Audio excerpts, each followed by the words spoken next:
I found a drawing in my 5-year-old grandson's backpack that made my blood run cold. A crude sketch of a woman with my hair color labeled Bad Grandma, surrounded by angry scribbles and dark colors. And in that single moment, I understood that my mother-in-law had been systematically poisoning my relationship with the child I loved more than anything in this world. My name is Margaret Chin. I'm 52 years old, and I live in San Francisco, California, where the fog rolls in thick over the bay and sometimes feels like it's mirroring the confusion and pain that's been building in my heart for the past 2 years. Before we dive deeper into the story, I want to ask you something important.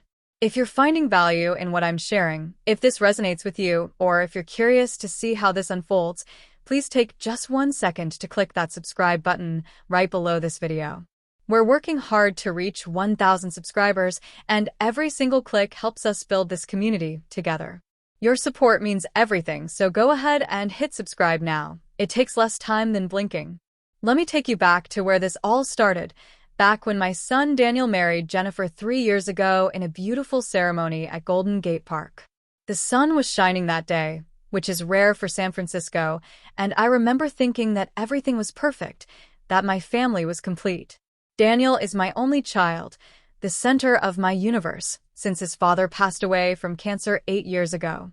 Raising Daniel alone wasn't easy, working double shifts as a nurse at San Francisco General Hospital while making sure he had everything he needed, helping with homework at midnight after my shift ended, attending every soccer game, even when my feet were swollen from standing all day. Jennifer seemed lovely at first, a graphic designer with a warm smile and kind eyes, and I genuinely believed we would become close. Her mother, Patricia Morrison, came from old money in Pacific Heights, one of those families whose names appear on plaques at museums and whose daughters attend private schools with uniforms and Latin mottos.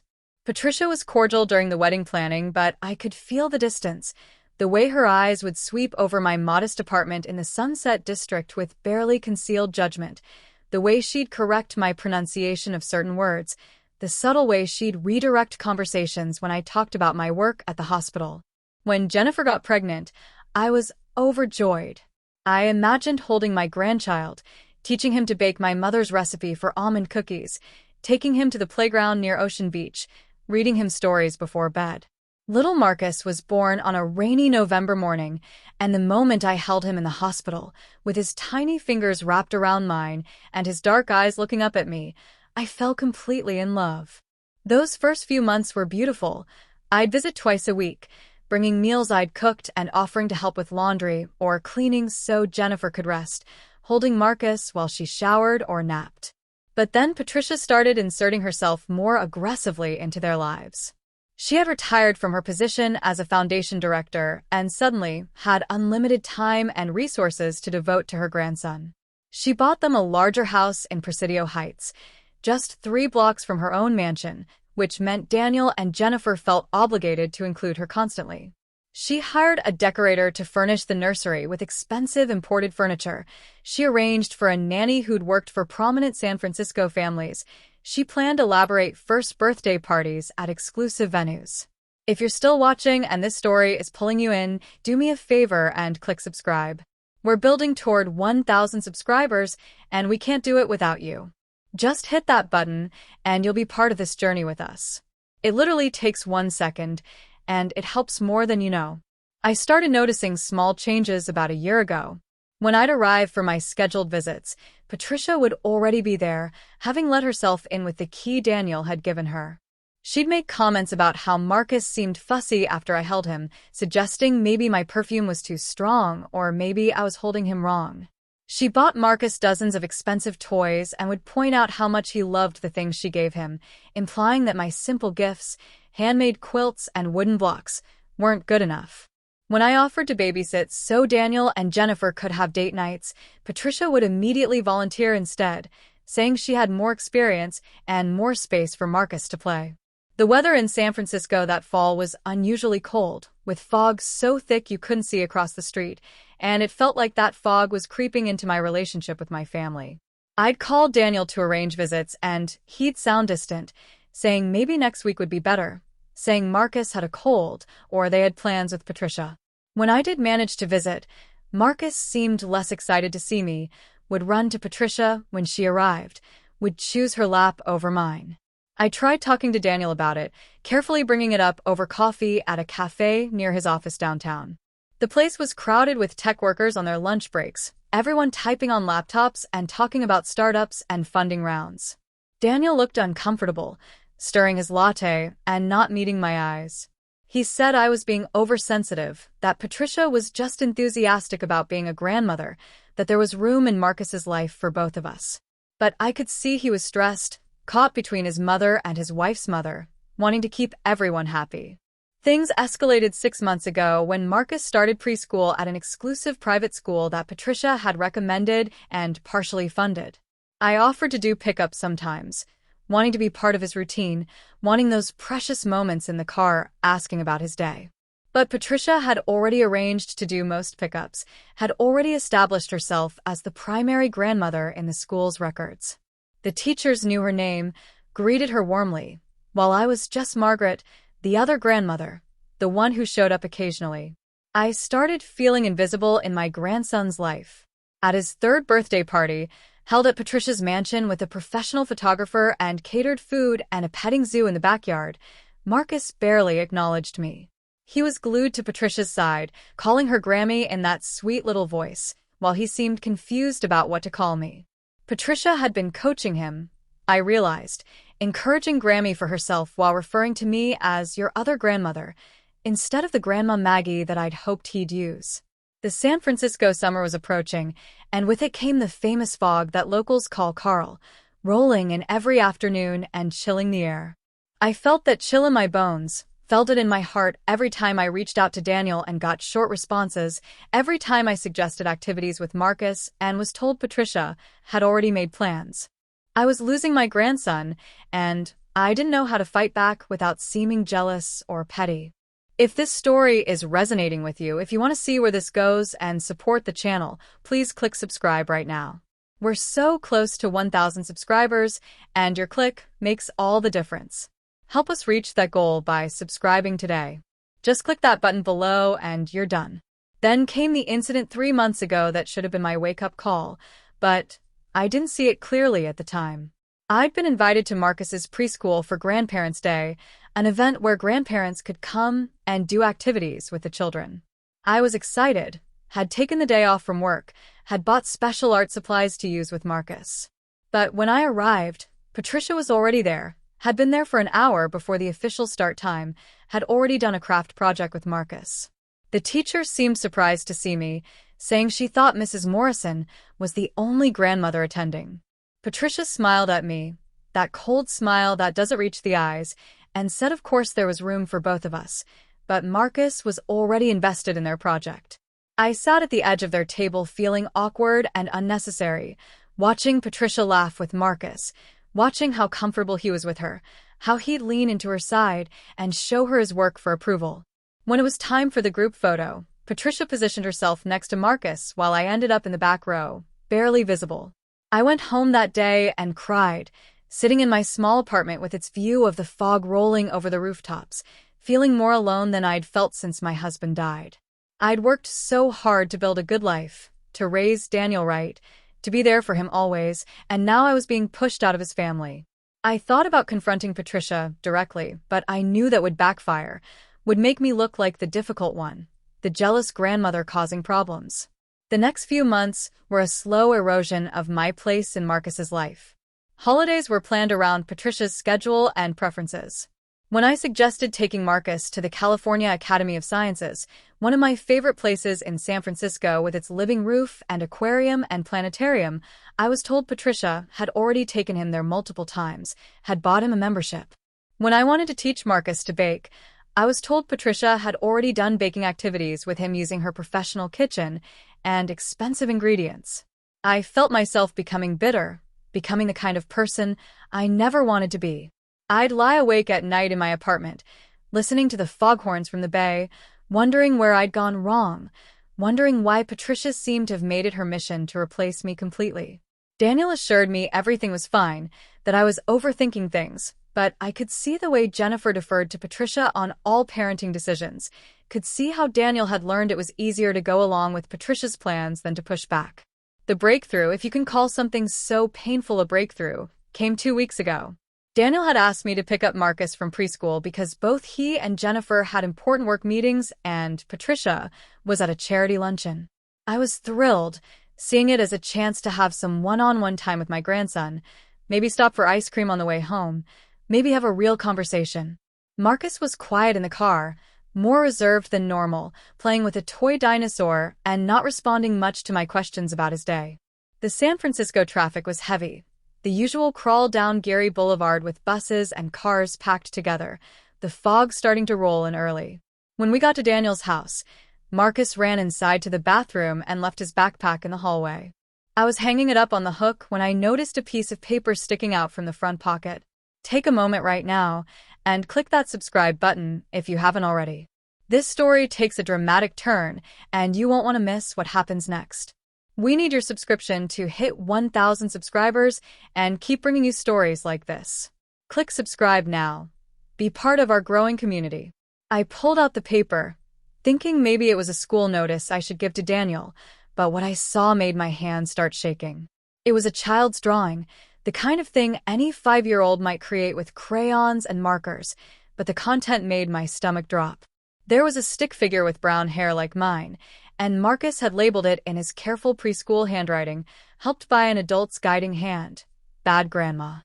The figure was surrounded by dark scribbles, angry black and brown marks, and there were tears drawn on the face. Next to it was another figure, this one with Patricia's distinctive silver hair, labeled Good Grammy, and surrounded by hearts and flowers and sunshine. The contrast was deliberate and cruel, clearly influenced by adult guidance. A 5-year-old doesn't conceptualize good and bad grandparents on his own, doesn't create such stark visual representations without coaching. I stood in that hallway feeling like I'd been punched in the chest, the paper trembling in my hands. This was proof, undeniable evidence that Patricia had been actively teaching Marcus to view me negatively, to see her as the superior grandmother and me as someone bad, someone to be avoided. The tears came before I could stop them, hot and angry, streaming down my face as I stared at this horrible drawing that represented everything I'd been feeling but couldn't prove. Marcus came back from the bathroom and saw me holding the paper. His face went pale, even for a 5-year-old who couldn't fully understand the implications. He said Grammy told him that drawing was private, that he shouldn't show it to anyone, especially not to me. My heart broke further. Realizing Patricia had coached him to keep secrets, had made herself the confidant while positioning me as the outsider who shouldn't know what they discussed. I knelt down to Marcus's level, fighting to keep my voice steady. I asked him why he'd drawn me as the bad grandma. What had I done to make him think that? He looked confused, squirming uncomfortably, and said Grammy told him that I didn't love him as much as she did, because I didn't buy him expensive presents, that I was too busy with work to spend real time with him, that I was trying to take him away from Grammy. These were Patricia's words coming out of my grandson's mouth, poison that had been fed to him systematically over months. The fog outside had turned the afternoon gray and cold, and I felt that coldness seeping into my bones. I wanted to rage, to scream, to confront Patricia immediately, but I knew I had to be smart about this. I took photos of the drawing with my phone, making sure to capture every detail, every hurtful word and image. Then I carefully put it back in Marcus's backpack exactly as I'd found it. I stayed with Marcus until Daniel got home an hour later, playing with him and trying to act normal even though my heart was shattered.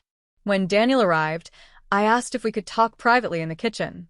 The house was beautiful, one of those renovated San Francisco Victorians with high ceilings and original molding, all paid for by Patricia's money, and I felt that power and balance acutely in that moment. I showed Daniel the photos of the drawing on my phone. He stared at the screen, his face going pale, and I could see the moment when he realized what had been happening under his nose. He started to make excuses, saying maybe Marcus had drawn it on his own, maybe I was misinterpreting, but I cut him off. I told him about the months of subtle undermining, the way Patricia had systematically positioned herself as the primary grandmother while making me seem less important, less loving, less worthy. Daniel sat down heavily at the kitchen table, his head in his hands. He admitted he'd noticed Patricia making little comments about me to Marcus, Things he dismissed as harmless at the time, but seeing them accumulated into this drawing made him realize the damage being done. He said Jennifer had been uncomfortable with Patricia's intensity too, but felt unable to set boundaries because of all the financial support Patricia provided, the house, the school tuition, the lifestyle they'd grown accustomed to. Before we go further, I want to ask for your support one more time. If you believe grandparents should have healthy, honest relationships with their grandchildren, if this story is making you think about family dynamics in your own life, please click subscribe.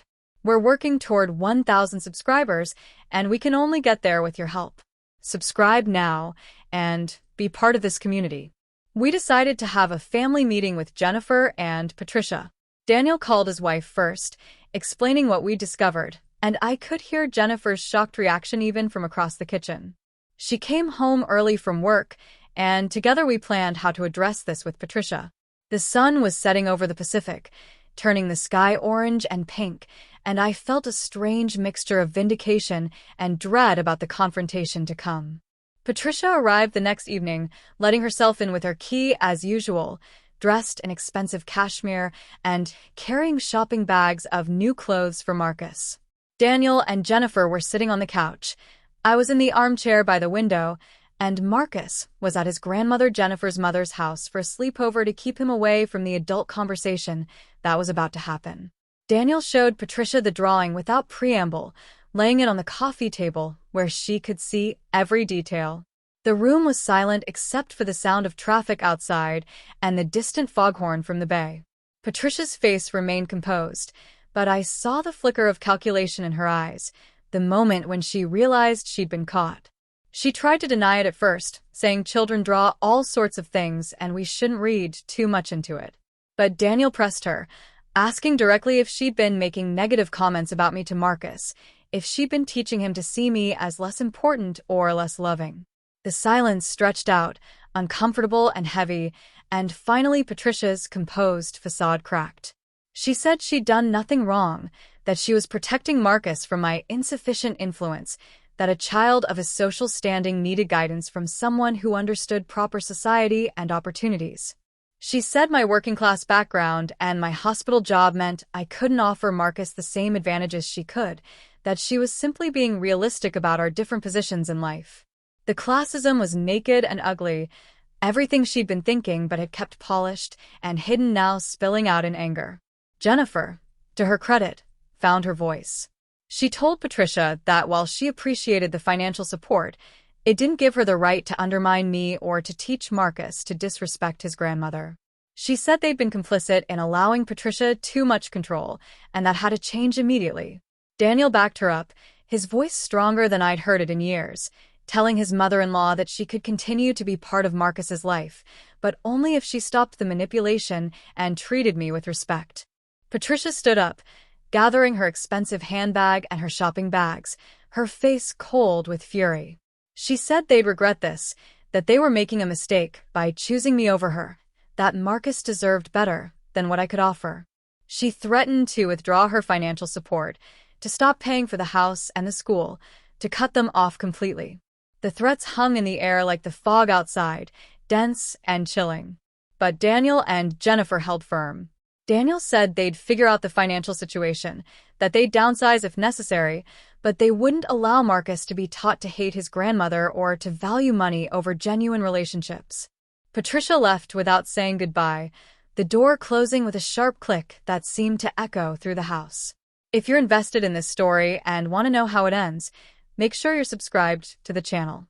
We're pushing toward 1,000 subscribers, and your subscription helps us keep creating content like this. Click that subscribe button right now. It's quick and easy, and it means the world to us. The aftermath wasn't easy. Patricia made good on her threats, withdrawing her financial support and creating immediate pressure on Daniel and Jennifer's budget. They had to put their house on the market and find something more affordable, moving to a smaller place in the outer Richmond, farther from Patricia's mansion and influence. They changed Marcus's school to a public school with an excellent reputation, but without the social prestige Patricia valued. The transition was difficult, stressful, filled with arguments about money and lifestyle changes. But something beautiful emerged from the chaos. Without Patricia's overwhelming presence, Daniel and Jennifer built a life that was truly theirs, making decisions based on their values rather than Patricia's expectations.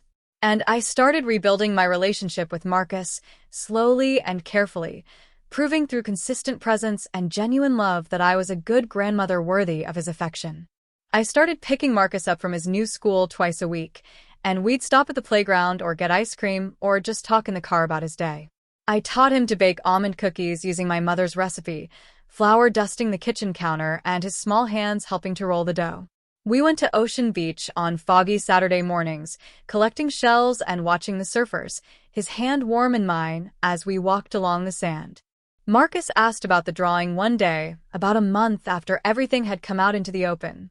We were sitting at my kitchen table making art projects, and he suddenly said he was sorry for drawing me as the bad grandma, that Grammy Patricia had told him things that weren't true.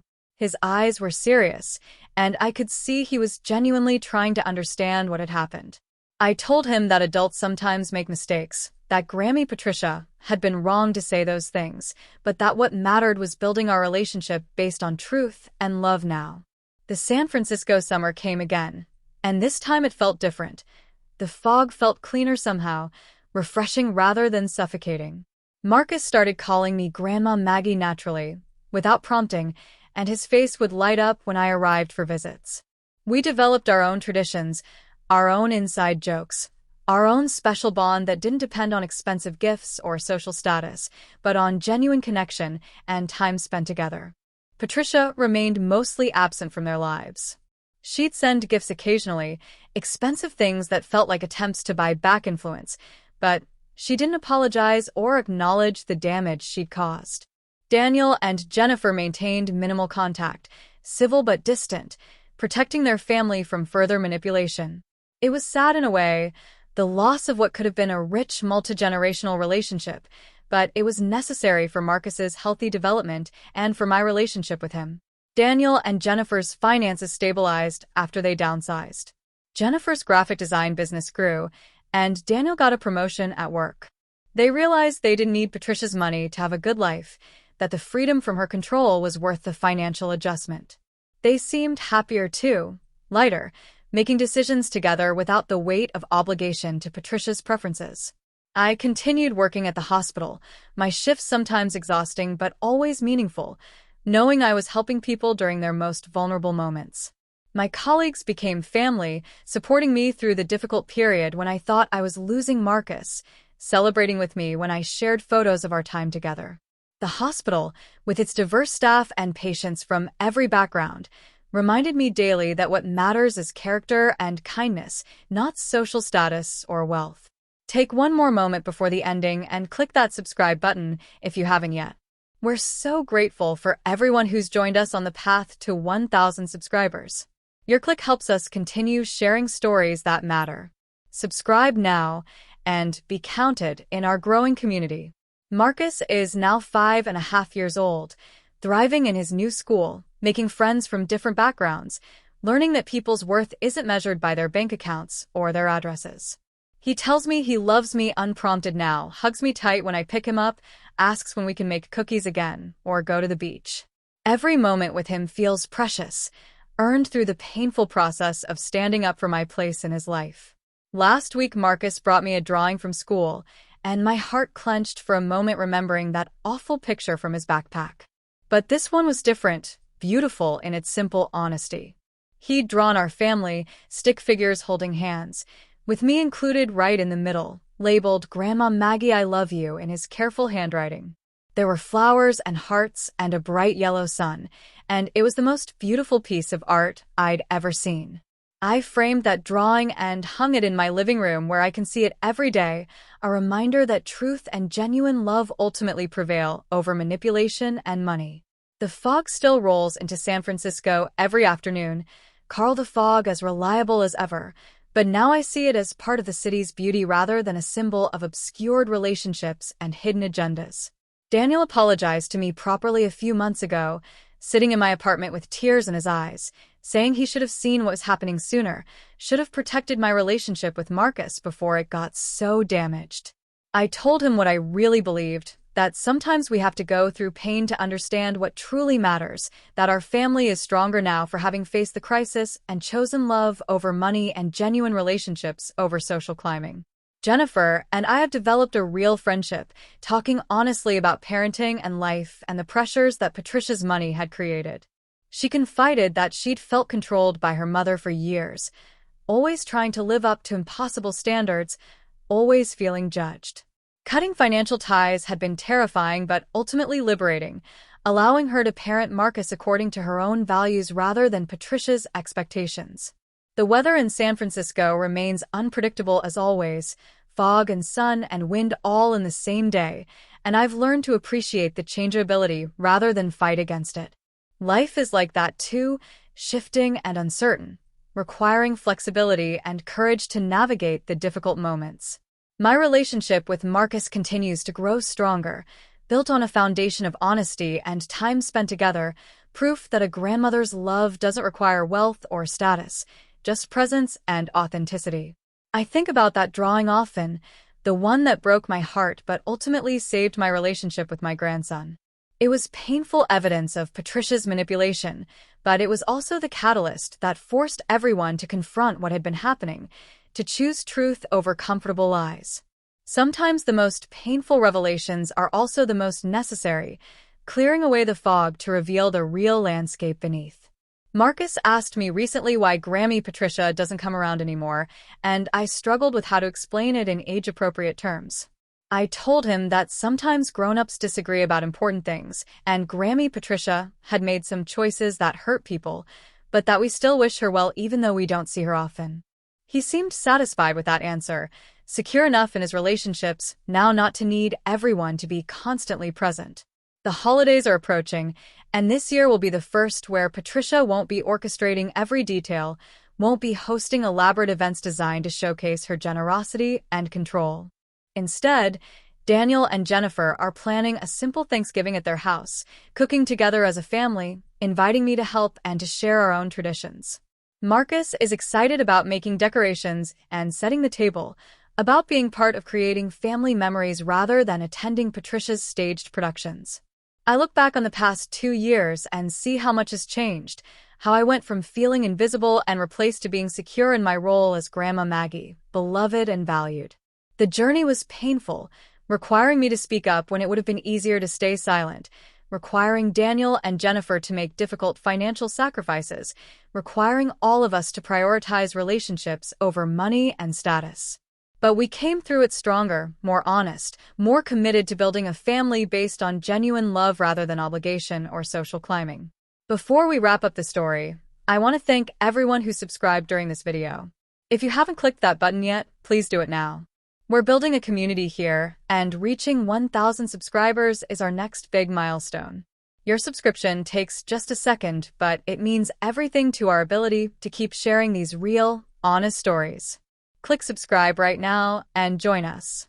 The San Francisco foghorn sounds in the distance as I finish the story, sitting in my apartment with photos of Marcus on the wall and his drawing prominently displayed.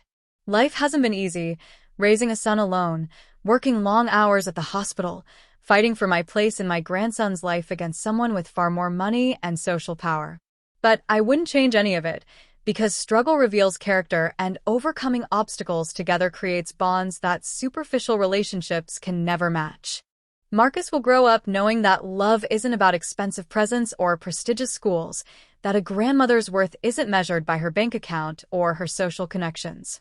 He'll know that I showed up consistently, that I fought for our relationship, that I loved him through the manipulation and the attempts to push me out. Those lessons about authentic relationships and standing up for what matters will serve him far better than anything Patricia's money could have bought. Patricia occasionally sends cards on Marcus's birthday, expensive cards with generic messages that show how little she actually knows him now. There's a sadness in that. A woman who had the opportunity to be part of a beautiful extended family but chose control and status over genuine connection. I don't hate her. I actually feel sorry for her because she's missing out on the real Marcus, the funny, creative, loving child who's growing up surrounded by people who value him for who he is rather than what he represents. The drawing that started this whole revelation, The Bad Grandma, picture, I kept it. I have it in a folder with a new drawing Marcus made, the one that shows me as a beloved part of the family. Together they tell the complete story, the before and after, the pain and the healing. Sometimes I look at them both and marvel at how much can change when people choose truth over comfort, when they're willing to face difficult realities and make hard choices for the sake of authentic relationships. San Francisco continues its rhythms around me, the fog rolling in and out, the cable cars climbing hills, the bay reflecting whatever light breaks through the clouds. I continue my work at the hospital, continue being present for Daniel and Jennifer and Marcus, continue building a life that's rich in the ways that actually matter. Money comes and goes, status rises and falls, but the love between a grandmother and grandson, earned through presence and honesty, that's something no one can take away. Thank you for listening to my story, for staying with me through the painful parts and the hopeful ending. If this resonated with you, if you've experienced similar family dynamics, or if you simply appreciate honest storytelling, please make sure you're subscribed to this channel. We're working every day to build a community of people who value real stories about real struggles, and we can't do it without your support. Click subscribe now.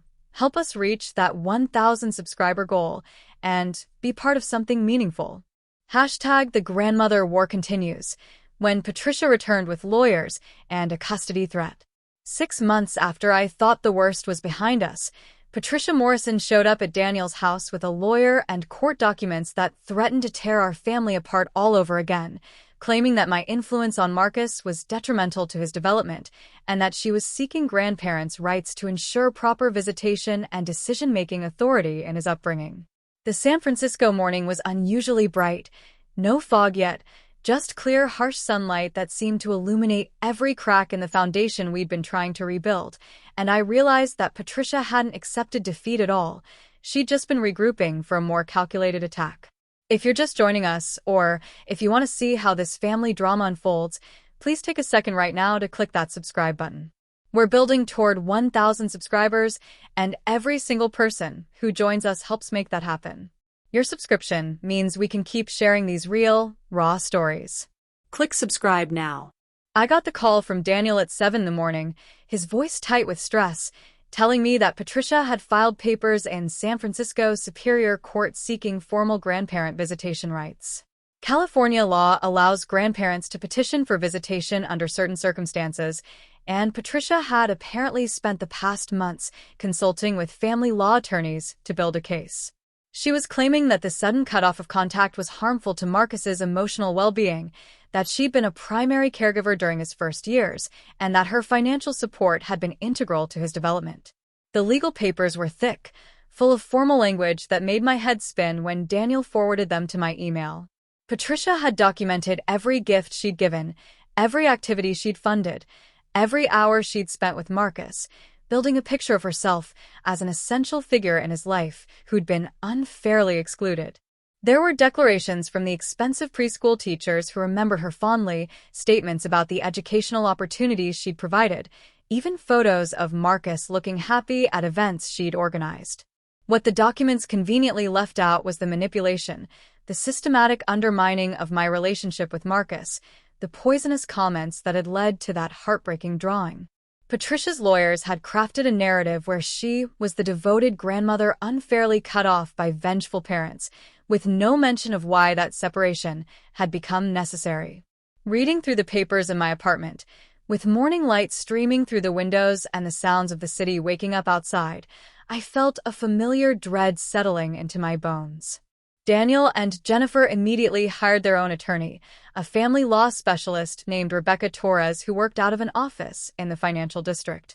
The consultation fees alone were staggering for their downsized budget, and I could see the stress lines deepening around Daniel's eyes as he talked about legal costs and court dates. Jennifer looked exhausted too, the kind of bone-deep tiredness that comes from constant worry, and I felt guilty that my presence in Marcus's life was causing them such expensive trouble. Rebecca was honest with us during our first meeting in her office, overlooking the bay. She said grandparent rights cases were complex in California, that the law tried to balance children's relationships with extended family against parents' rights to make decisions about who influence their children. Patricia had money for expensive lawyers and a documented history of involvement in Marcus's life, which gave her case weight. The fact that Daniel and Jennifer had accepted her financial support for years would work against them, suggesting they'd been happy to take her money while she was useful, but cut her off when convenient. The legal strategy sessions were painful, forcing us to document and explain the emotional manipulation in ways that would stand up in court. Rebecca explained that we needed concrete evidence, not just feelings and interpretations, proof that Patricia's presence was actively harmful rather than simply annoying or inconvenient. That drawing Marcus had made became crucial evidence, along with my photos and my testimony about the words Patricia had used, the systematic way she'd positioned herself as the superior grandmother. If this legal battle is keeping you on the edge of your seat, if you want to support real storytelling about complicated family situations, please click subscribe right now. We're so close to 1,000 subscribers, and your click makes all the difference. Subscribe and be part of this community. Rebecca interviewed Marcus in a child-friendly way, asking him about his grandmothers without leading questions, documenting his responses.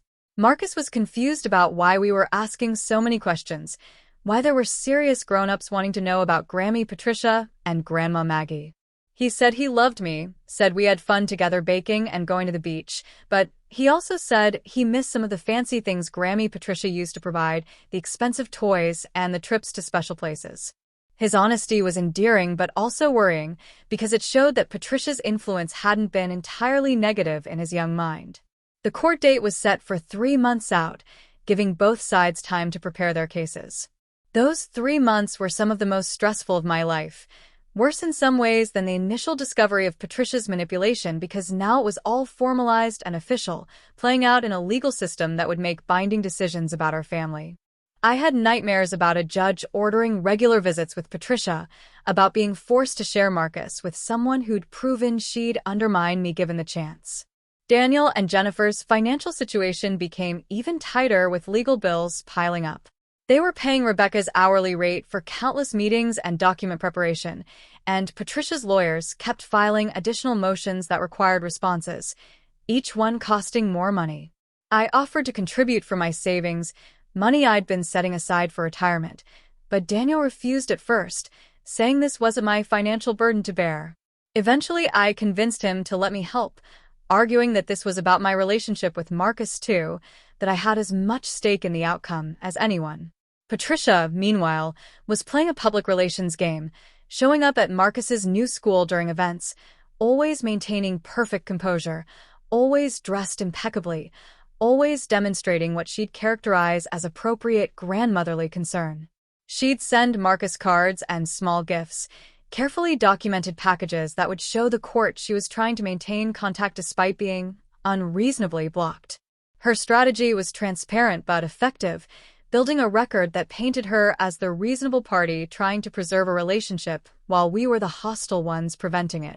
The San Francisco weather turned cold and rainy as fall deepened into winter, matching the bleakness of our situation. I'd walk through the city on my days off from the hospital, past the Victorian houses and the crowded buses, trying to clear my head and figure out how we'd gotten to this point. I kept thinking about that initial drawing, that moment of terrible clarity when I'd realized what Patricia had been doing, and wondering if confronting it had been worth this legal nightmare we were now living through. Rebecca prepared us for depositions, practice sessions where she'd ask hostile questions to get us ready for Patricia's lawyers. We had to recount every incident, every comment, every moment of manipulation, knowing that Patricia's attorneys would twist our words and make us seem petty or vindictive. Jennifer broke down during one practice session, crying about how they'd accepted Patricia's money and generosity, how that made them look like they'd been using her all along. Rebecca was kind but firm, saying we had to own that mistake while also making clear why the financial relationship had become problematic. My deposition was scheduled for a gray Tuesday morning in November, held in a conference room at Patricia's attorney's office in a gleaming high-rise downtown.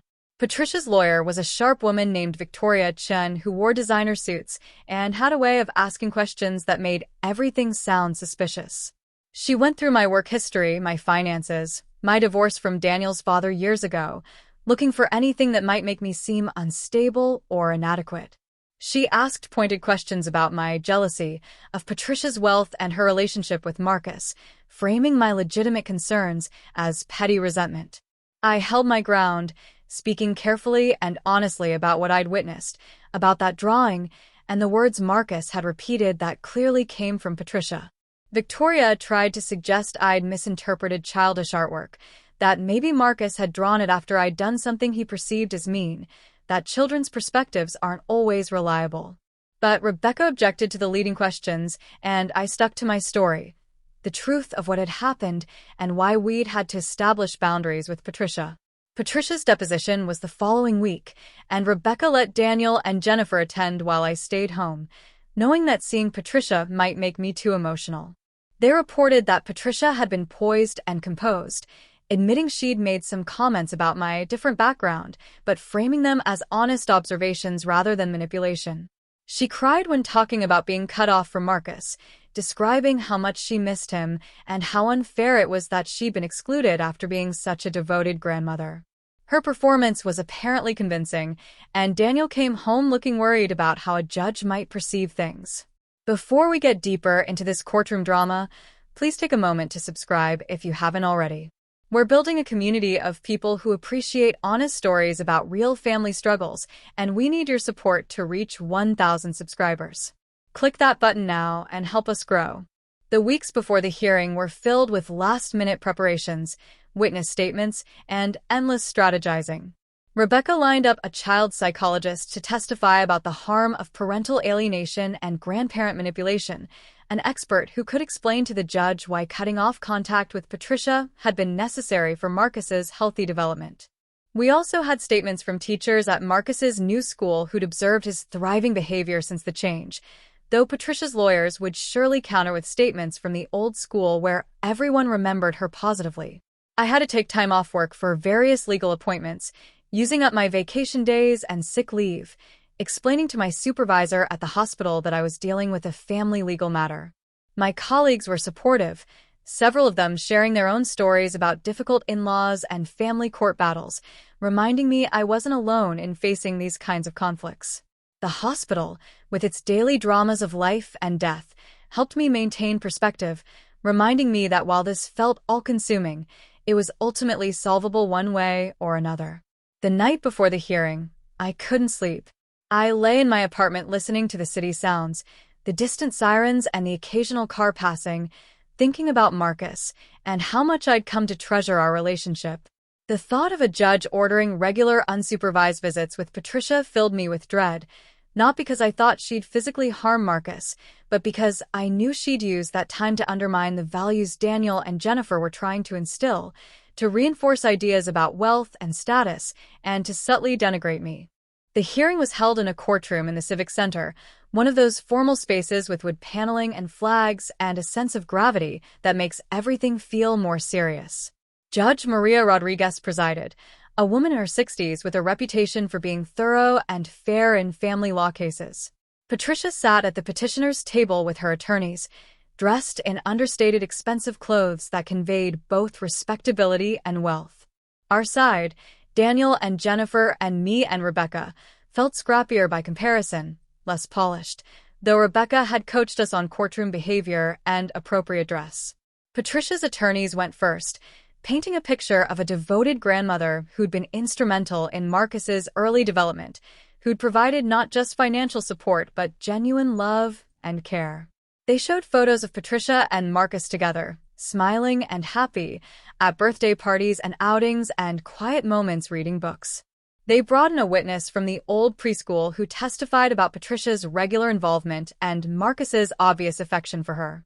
The case they built was compelling, I had to admit, if you didn't know the darker undercurrent of manipulation running beneath it all.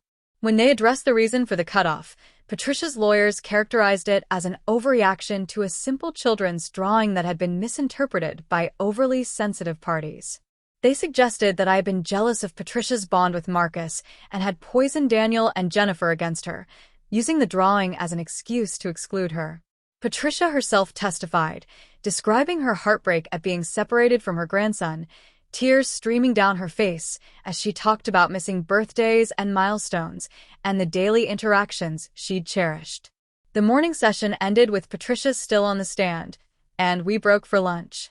Daniel and Jennifer and I ate sandwiches in a park nearby, none of us with much appetite, discussing how Patricia's testimony had played. Rebecca reminded us that we'd have our chance to present our side, to show the pattern of behavior that had made the cutoff necessary, but I could see she was concerned about how sympathetic Patricia had appeared. The afternoon session began with Rebecca's cross-examination of Patricia, and this was where things started to shift. Rebecca was methodical and precise, asking Patricia about specific comments she'd made to Marcus about me, specific ways she'd contrasted her gifts and activities with mine, specific instances of undermining my role. Patricia tried to maintain her composure, but began to slip, becoming defensive and showing flashes of the condescension and class prejudice that had driven her behavior. When Rebecca asked why she'd helped Marcus label me as bad grandma in his drawing, Patricia claimed it was Marcus's own perception, but Rebecca pressed her on whether she'd ever corrected that perception or encouraged Marcus to appreciate both grandmothers equally. If you're gripped by this courtroom drama and want to see how it resolves, make sure you're subscribed. We're pushing toward 1,000 subscribers, and we can't get there without you. Click subscribe right now and be part of our journey. Rebecca then called me to the stand, and I testified about discovering the drawing, about the specific words Marcus had repeated that clearly came from Patricia, about the systematic way I'd been marginalized despite my efforts to be present in Marcus's life. I spoke about my work as a nurse, about raising Daniel alone after my husband's death, about how hard I'd tried to build a relationship with Marcus only to find Patricia actively working against me. I kept my voice steady and my testimony focused, avoiding emotional outbursts that might make me seem unstable. Patricia's attorneys cross-examined me, trying to suggest I was exaggerating or misremembering, trying to paint me as overly sensitive to class differences that I'd imagined rather than experienced. But I had my photos of the drawing, I had specific quotes that Marcus had repeated, I had a timeline of incidents that showed a pattern rather than isolated misunderstandings. The judge listened carefully, taking notes, asking occasional clarifying questions that suggested she was genuinely trying to understand the family dynamics. The child psychologist testified next, explaining how parental alienation and grandparent manipulation could harm children's development, how teaching a child to view one caregiver as bad and another as good created unhealthy dynamics and confused loyalties. The expert reviewed the drawing and my testimony about Marcus's comments, stating professionally that this indicated coaching and manipulation rather than the child's organic feelings. Patricia's attorneys tried to discredit the expert, suggesting bias since we'd hired her, but her credentials and experience were solid enough to withstand the attack. Daniel and Jennifer both testified about their observations, about the ways Patricia had gradually taken over their family life through financial support, about how difficult it had been to set boundaries with someone who'd been so generous, but also so controlling. Jennifer was particularly effective, describing her own struggle with her mother's domineering behavior, how it had taken years to recognize that the financial support came with strings that were choking their autonomy as parents. She cried when describing the decision to cut ties, saying it was the hardest thing they'd done but necessary to protect Marcus from learning that love was transactional and that money entitled people to control others. The hearing lasted all day. Testimony and cross-examination and legal arguments about California grandparent rights law and whether Patricia's petition met the necessary criteria.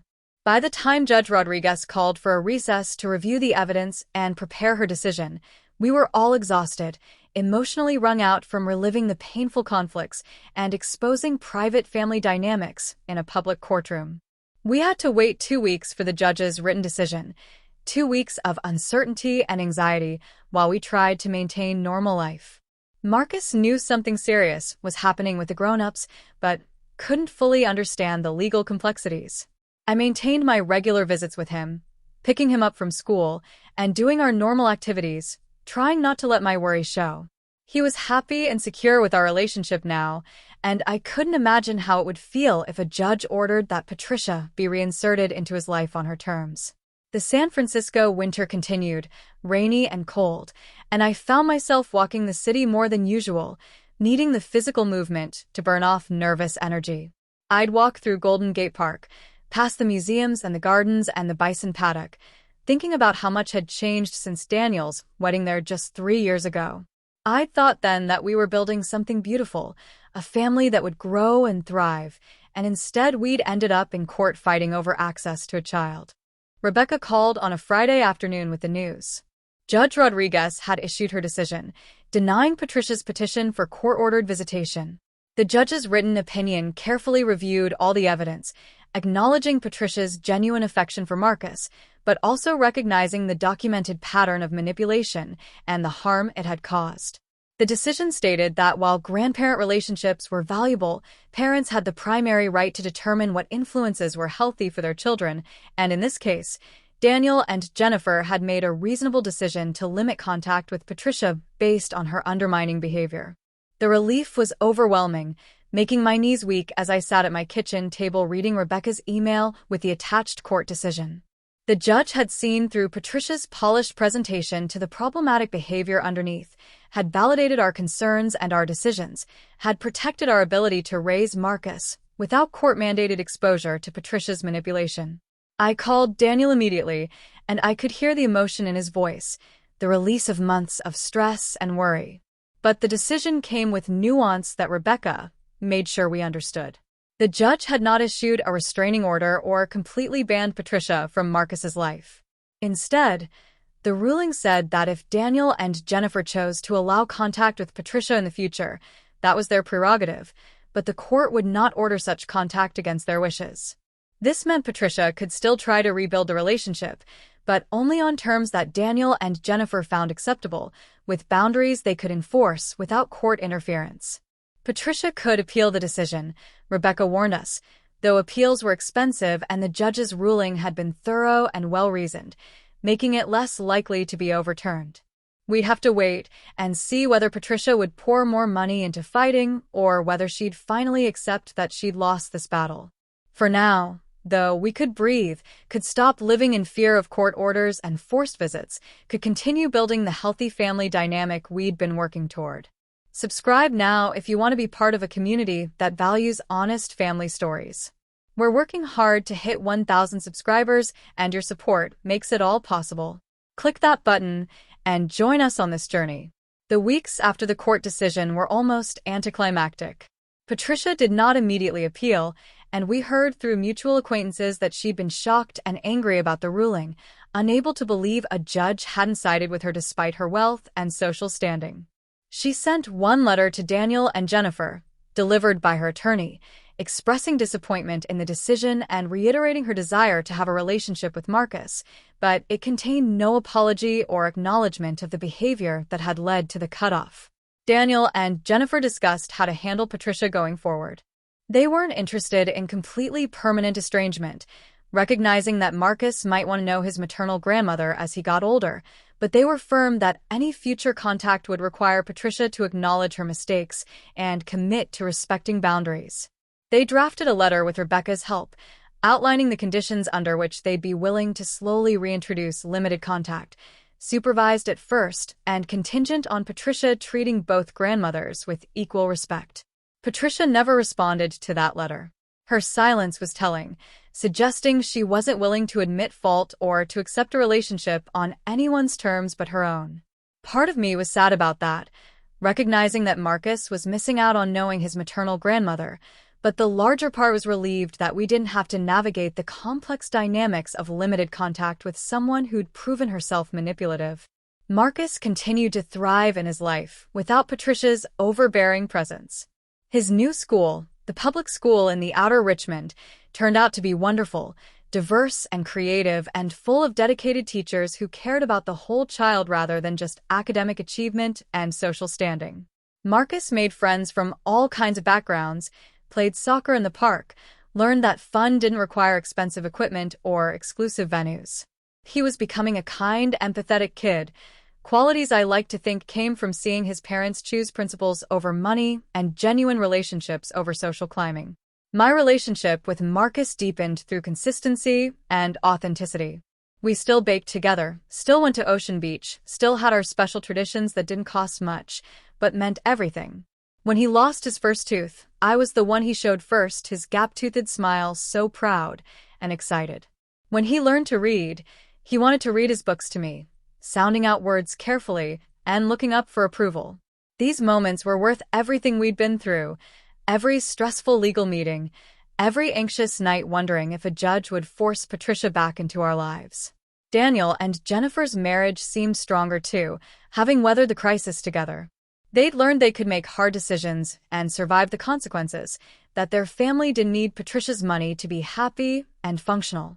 Jennifer had finally escaped her mother's dominating influence, finding her own voice as a parent and a person.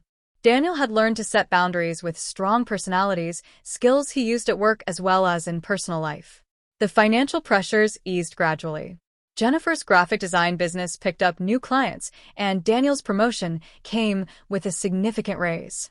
They weren't living the lifestyle Patricia's money had funded, but they were comfortable, secure, building equity in their modest house and saving for Marcus's future. They talked about possibly having another child, something they'd been hesitant about while under Patricia's influence, fearing how she'd try to control another grandchild. I continued my nursing work, finding meaning in helping patients through medical crises, witnessing daily the ways people face challenges and support each other. My colleagues knew about the legal battle we'd been through, and several told me how brave I'd been to stand up for my relationship with Marcus, to fight against someone with so much more money and power. I didn't feel particularly brave, just determined not to lose the most important relationship in my life without a fight. The seasons turned again, San Francisco's version of spring arriving with wildflowers in the parks and slightly warmer temperatures. A year had passed since Patricia's court petition, and the crisis felt more distant now, a painful chapter that had ultimately made us stronger. Marcus was 6 years old, asking bigger questions about the world, showing interests in science and art, becoming his own person with opinions and preferences. He asked about Grammy Patricia occasionally, usually triggered by something that reminded him of her, a toy she'd given him, or a place they'd visited together. We answered honestly but carefully, saying Grammy Patricia loved him but that she'd made some mistakes in how she treated people, and that maybe someday they'd see each other again, but for now it was better this way. Marcus seemed to accept these explanations, secure enough in the family he had not to feel a painful absence. If you've stayed with this story through all its twists and turns, please show your support by subscribing. We're building toward 1,000 subscribers one by one, and your click helps us keep sharing real stories about real families. Subscribe now and be counted. Patricia made one more attempt at contact, showing up uninvited at Marcus's school during a spring performance where students were singing for their families. She stood at the back of the auditorium, dressed elegantly as always, watching Marcus sing with his class. Jennifer spotted her and immediately felt her heart race, uncertain what Patricia might do. But Patricia simply watched, tears streaming down her face, and left before the performance ended, making no attempt to approach Marcus or create a scene. Jennifer told me about it later, and I felt a complex mixture of emotions, satisfaction that Patricia was experiencing consequences for her actions, but also a twinge of sympathy for a grandmother missing milestones in her grandson's life. Still, Patricia had been given opportunities to repair the relationship on reasonable terms and had chosen pride over compromise. The sadness she felt was largely of her own making, a result of being unwilling to treat people with respect or to acknowledge that money doesn't entitle someone to control others' lives. Marcus's 6th birthday party was held at our neighborhood park, a simple affair with a few friends from school, hot dogs and cake, games on the playground. It was nothing like the elaborate productions Patricia had orchestrated, but Marcus was genuinely happy, laughing and playing with kids who liked him for himself rather than for his grandmother's wealth and connections. Daniel and Jennifer and I stood watching together, and I felt grateful for this family we'd fought to protect, imperfect and modest, but genuine and loving. I gave Marcus a special gift that birthday, a journal where he could draw and write about his life. I told him that someday he might want to remember these years, the adventures we'd had together, the things he'd learned and felt. He immediately started drawing in it, his first picture showing our family at the beach, stick figures with exaggerated smiles holding hands. He labeled each person carefully, including Grandma Maggie right in the middle, and I felt tears welling up at the contrast with that other drawing from a year and a half ago. The legal bills were finally paid off, a weight lifted from Daniel and Jennifer's finances. Rebecca had given them a bit of a discount in the end, moved by their situation and the principle at stake. They celebrated by taking a modest vacation to Lake Tahoe, inviting me to join them for a few days. We stayed in a simple cabin, cooked meals together, hiked easy trails with Marcus, swam in the cold, clear water. Patricia would have considered it a shabby vacation, nothing compared to the European trips and luxury resorts she'd favored, but it was perfect for us, time together without pressure or performance. Marcus learned to skip stones on the lake, Daniel teaching him the technique while Jennifer and I watched from the shore. It was such a simple moment but felt profound, 3 generations together doing something that required no money, just time and patience and presence. I thought about how Patricia was missing these ordinary precious moments because she couldn't let go of control, couldn't accept relationships on any terms but her own. Work continued at the hospital, my shifts in the ER bringing me face to face with human suffering and resilience every day. I treat patients from every background, rich and poor, longtime San Franciscans and new immigrants, each person deserving the same quality of care regardless of their bank balance or social status. My experience with Patricia had reinforced something I already believed, that character and kindness matter far more than wealth or pedigree, that how we treat others reveals who we really are. One of my coworkers asked me once if I felt guilty that Daniel and Jennifer had given up so much financial support for my sake. I thought about it carefully before answering, recognizing the complexity of the question. I said I felt grateful rather than guilty, grateful that they'd valued our family relationships over money, grateful that they'd been willing to make sacrifices to protect Marcus from manipulation. I said I'd offered many times to step back if it would make their lives easier, but they'd insisted that wasn't what they wanted, that they'd made their choices based on their values and their assessment of what was best for their son. The seasons continued their cycle, fog and sun and rain, the endless rhythm of San Francisco weather. Marcus started first grade, growing more independent, riding his bike on the sidewalk while I walked beside him, reading chapter books, asking complicated questions about how the world works. He was becoming a person with depth and personality, and I felt privileged to witness that development, to be part of the village helping him grow. Patricia sent a card for Marcus's first day of school, forwarded through Daniel and Jennifer, who opened it first to make sure it was appropriate. It was a simple card with a generic message and a $50 bill inside, no return address, no request for contact.